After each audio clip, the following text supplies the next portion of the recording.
नमस्कार दोस्तों। आज हमारा वीडियो होगा क्लास 10 का भौतिकी का विद्युत धारा का चुंबकीय प्रभाव। आज हम विद्युत धारा का चुंबकीय प्रभाव का 25 VBI ऑब्जेक्टिव क्वेश्चन को देखेंगे। तो चलिए बिना देर किए हुए वीडियो को शुरू करते हैं। आइए एक एक क्वेश्चन को हम देखते हैं। और ये सारा क्वेश्चन बोर्ड हमारे मैट्रिक बोर्ड के एग्ज़ाम के लिए बहुत ही महत्वपूर्ण क्वेश्चन होगा। तो चलिए आइए एक एक क्वेश्चन को देखते हैं। इसमें हमारा पहला क्वेश्चन है विद्युत फ्यूज विद्युत धारा के किस सिद्धांत पर काम करता है। तो देखिए, जो फ्यूज होता है घर में जो लगा रहता है तो हीट होता है, तो जितना ज़्यादा उसमें करंट बढ़ेगा, फ्यूज होता है जो, तो इसमें जितना जल्दी करंट बढ़े, ज़्यादा करंट अगर इंक्रीज करेगा, आई इंक्रीज करेगा, तो क्या होगा इसमें ये होगा, जब फ्यूज का ये जो तार होता है वो गल जाएगा। तो इसमें कौन सा प्रभाव हुआ, यानी हीट हुआ, तो टेम्परेचर बढ़ा, तो इसको हम क्या बोलेंगे, ऊष्मीय प्रभाव। ऊष्मीय मतलब टेम्परेचर। तब ना ये नंबर आंसर हो जाएगा। चलिए अगला क्वेश्चन देखते हैं। अगला हमारा क्वेश्चन है 1 किलोवाट घंटा किसके बराबर होता है। तो देखिए ये क्वेश्चन पूछ रहा है कि 1 किलोवाट आवर बराबर कितना होता है। तो ये याद रखिएगा 3.6 इंटू 10⁻6 जूल होता है। ये याद करने वाला क्वेश्चन है। तो चलिए इसका आंसर क्या हो जाएगा, इसका आंसर हो जाएगा सी नंबर। चलिए अगला क्वेश्चन देखते हैं। अगला हमारा क्वेश्चन है विद्युत घंटी किस प्रभाव पर काम करती है। तो देखिए जो विद्युत घंटी होती है वो चुंबकीय प्रभाव पर काम करती है।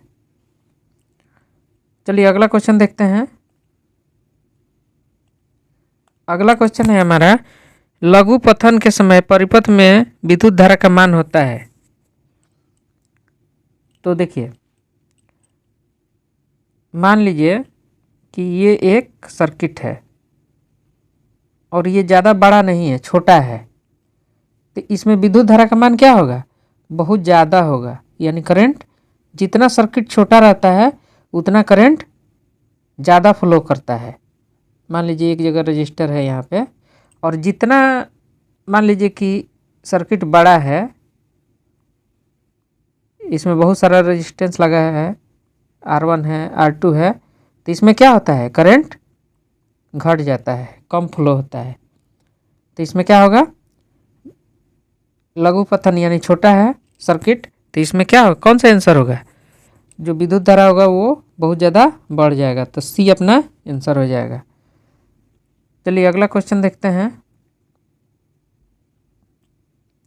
अगला क्वेश्चन है डायनेमो का सिद्धांत आधारित है। तो डायनेमो का सिद्धांत किस पे आधारित है। तो देखिए विद्युत चुंबकीय प्रेरण पे डायनेमो काम करता है। आप लोग डायनेमो देखे होंगे, ऐसे बना रहता है और पहले के साइकिल में लगा रहता है, डायनेमो लगा रहता था पहले के साइकिल में। और ये साइकिल का जब टायर है उससे टकराता था और ये घूमता था, तो इसमें मोटर लगा रहता था, ये घूमता था तो करंट फ्लो होता था।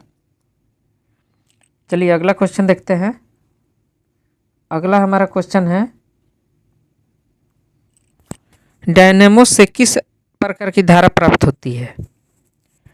तो देखिए जो डायनेमो होता है उससे AC और DC दोनों धारा प्राप्त होती है। AC मतलब क्या होता है, प्रत्यावर्ती धारा, अल्टरनेटिव करंट। मतलब क्या होता है, दिष्ट धारा यानी डायरेक्ट करंट। ठीक है, चलिए अगला क्वेश्चन देखते हैं।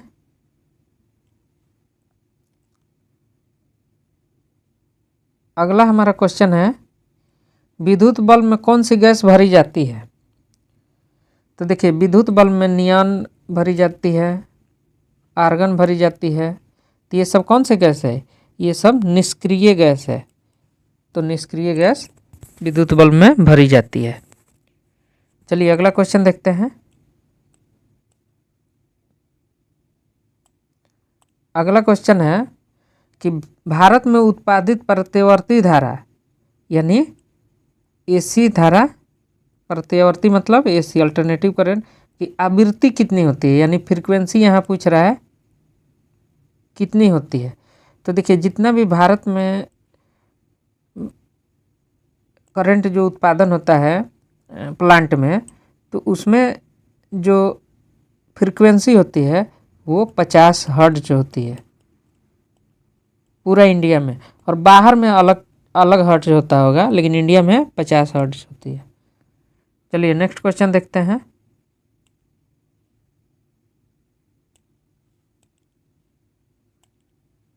चलिए नेक्स्ट क्वेश्चन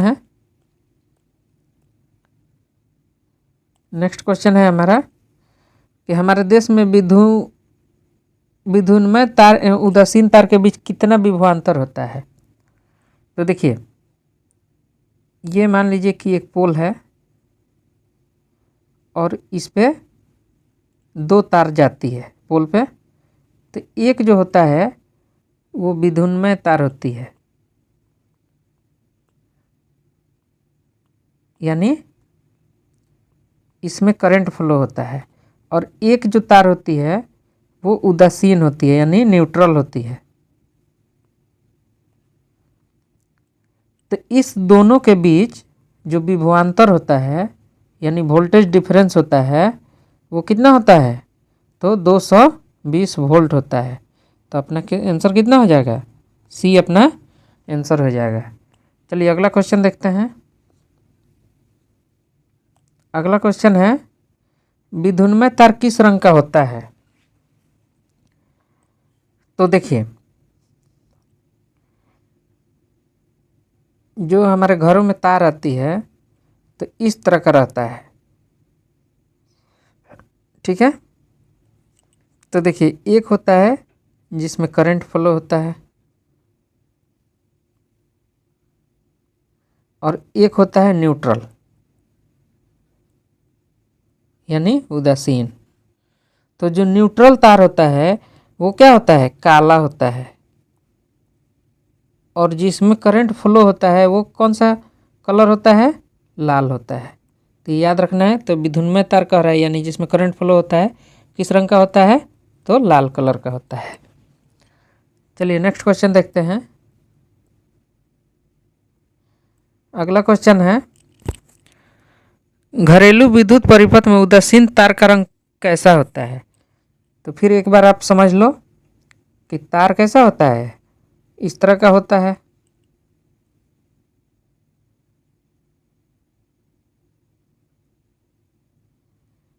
फिर एक बार समझ लो, देखो तार किस तरह का होता है, एक इस तरह कलर रहता है और एक कौन सा कलर रहता है? एक होता है इसमें ब्लैक कलर। तो उदासीन जो तार होता है वो किस कलर का होता है? ब्लैक कलर का होता है। और जो लाल तार होता है जिसमें करंट फ्लो करता है वो किस कलर का होता है? लाल कलर का। और इसमें करंट फ्लो करता है, करंट यानी बहता है, पास होता है। तो इसका उदासीन तार पूछ रहा है तो ये किस कलर का होगा? तो ये ब्लैक कलर का होगा। तो सी अपना आंसर हो जाएगा। चलिए अगला क्वेश्चन देखते हैं। अगला क्वेश्चन है चुंबकीय क्षेत्र का एसआई मात्रक क्या होता है। तो देखिए ये चुंबकीय क्षेत्र का एसआई मात्रक तो चुंबकीय क्षेत्र का एसआई मात्रक क्या होता है? टेस्ला होता है। चलिए अगला क्वेश्चन देखते हैं। अगला क्वेश्चन है विद्युत चुंबकीय प्रेरण की खोज किसने की थी। तो देखिए विद्युत चुंबकीय प्रेरण की खोज फैराडे ने की थी। ये याद रखना है चलिए अगला क्वेश्चन देखते हैं।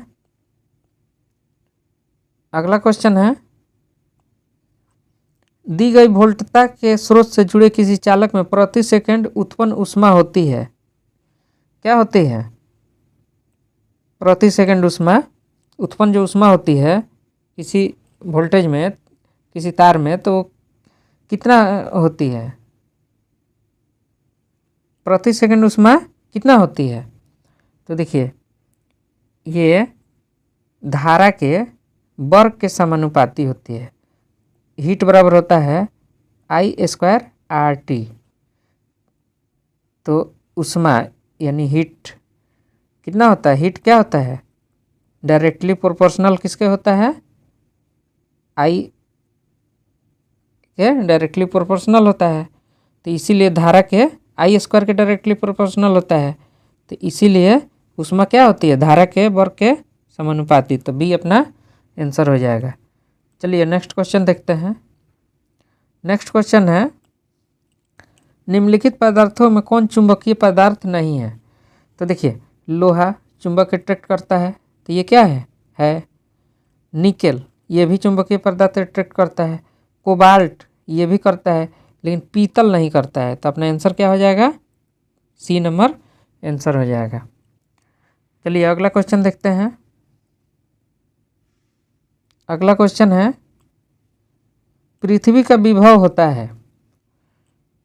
तो देखिए, इस क्वेश्चन को समझने के लिए सबसे पहले हम बनाते हैं एक पोल। पोल किस तरह का रहता है? इस तरह का रहता है, और ये रहता है ग्राउंड। और आप देखोगे कि यहाँ से एक तार रहता है जो यहाँ पे रहता है। तो यहीं पे पृथ्वी का जो विभव होता है वो मापा जाता है।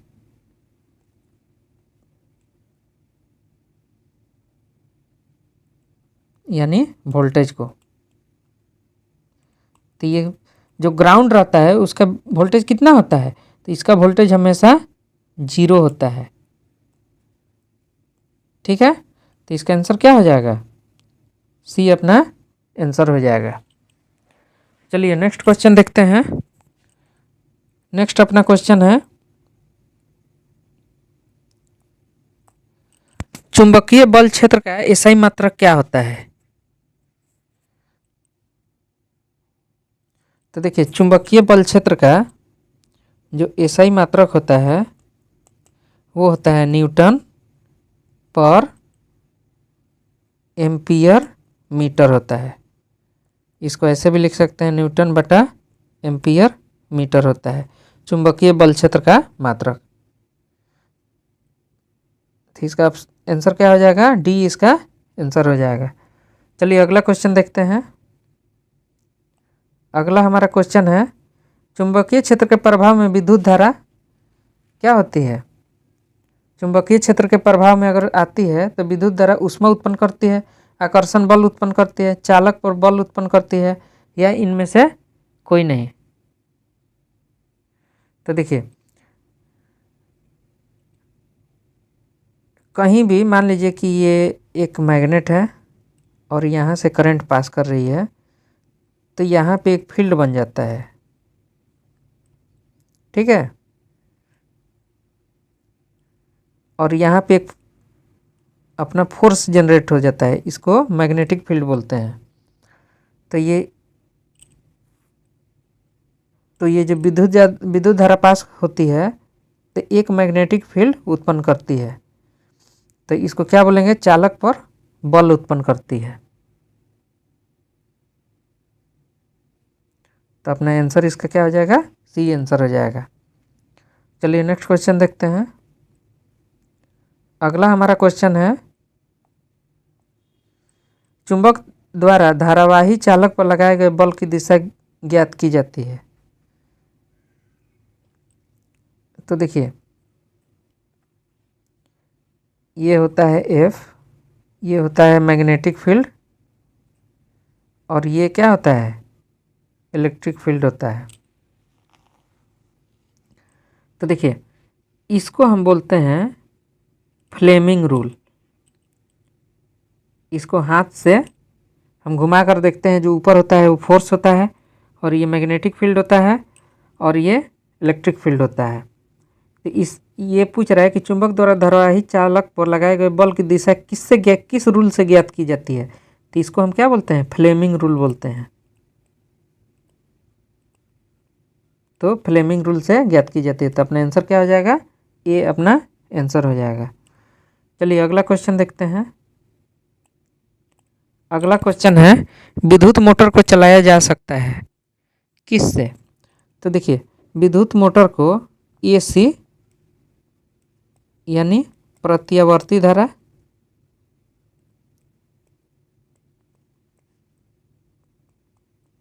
और डीसी यानी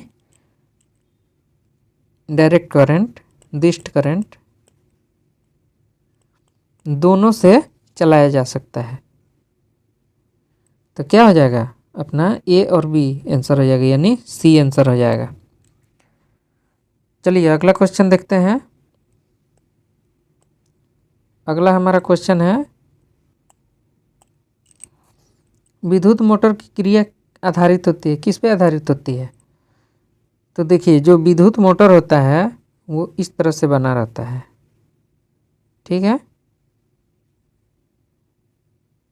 और ये घूमते रहती है, और यहाँ पे आर्मेचर होता है, यानी कुंडली होती है, तांबा की कुंडली लपटी रहती है, और यहाँ से करंट अगर फ्लो करता है तो इसमें मैग्नेटिक फील्ड अंदर उत्पन्न होता है।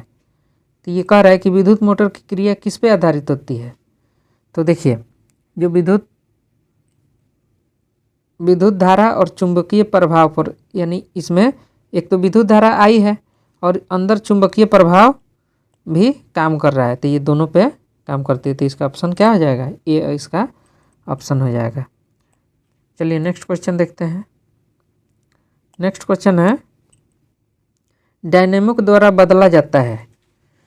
तो देखिए, डायनेमो होता है वो साइकिल में लगा रहता है, इस तरह का होता है।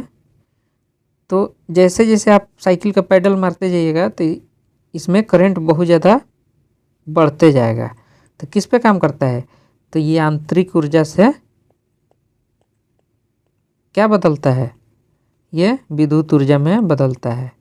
यानी जैसे जैसे आप काम कीजिएगा, यानी आंतरिक ऊर्जा कीजिएगा, तो विद्युत धारा क्या होगा, बढ़ता जाएगा। तो इसका आंसर हो जाएगा, ये इसका आंसर हो जाएगा। चलिए अगला क्वेश्चन देखते हैं। अगला हमारा क्वेश्चन है, विद्युत मोटर के द्वारा बदला जाता है। देखिए, वो क्या था पहला क्वेश्चन, इसके पिछला वाला क्वेश्चन क्या था, पिछला वाला क्वेश्चन डायनेमो था, ठीक है। अब ये क्या पूछ रहा है कि विद्युत मोटर, डायनेमो और मोटर अलग होता है। तो देखिए, मोटर इस टाइप का एक होता है, और इसमें भी कॉपर का कॉइल लगा रहता है। अब जैसे जैसे ये घूमेगा तो यहाँ करंट वैसे वैसे फ्लो होगा। तो ये किस पे काम करता है, तो देखिए, इलेक्ट्रिकल एनर्जी को, यानी विद्युत ऊर्जा को ये यांत्रिक ऊर्जा में बदलता है। यानी ठीक उसके मोटर डायनेमो के ठीक ये क्या होता है, उल्टा होता है। तो ये क्या हो जाएगा, इसका ऑप्शन ए इसका ऑप्शन हो जाएगा। विद्युत को यांत्रिक ऊर्जा में बदलता है विद्युत मोटर। चलिए अगला क्वेश्चन देखते हैं। अगला क्वेश्चन है, विद्युत धारा के कारण उत्पन्न चुंबकीय क्षेत्र की दिशा ज्ञात की जाती है। तो देखिए, वही चीज़ हम बता रहे हैं कि ये ऊपर एफ, ये ई होता है और ये बी होता है, मैग्नेटिक फील्ड, इलेक्ट्रिक फील्ड। तो ये किससे ज्ञात किया जाता है, तो ये फ्लेमिंग रूल से ज्ञात किया जाता है। तो ये क्या हो जाएगा, इसका 24 के बी आंसर हो जाएगा। चलिए नेक्स्ट और आज का अंतिम क्वेश्चन अपना देखते हैं। चुंबकीय क्षेत्र एक ऐसी राशि है जिसमें होते हैं। तो देखिए, चुंबकीय जो क्षेत्र होता है, मान लीजिए कि ये एक हम मैग्नेट ले लेते हैं और इससे अगर करंट पास करते हैं तो ये क्या होता है, चुंबकीय क्षेत्र बनाता है। तो इस चुंबकीय क्षेत्र में क्या होता है? तो देखिए, परिणाम होता है और दिशा होता है, दोनों होता है। यानी चुंबकीय क्षेत्र कौन क्वांटिटी है? तो ये वेक्टर क्वांटिटी है।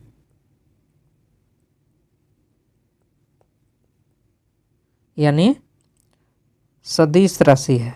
चुंबकीय क्षेत्र क्या है? सदिश राशि है। तो इसका आंसर क्या हो जाएगा? ए और बी दोनों, यानी सी आंसर हो जाएगा। तो चलिए आज का वीडियो हम यहीं समाप्त करते हैं। अगर वीडियो अच्छा लगे तो लाइक करें, सब्सक्राइब करें और शेयर करना ना भूलें।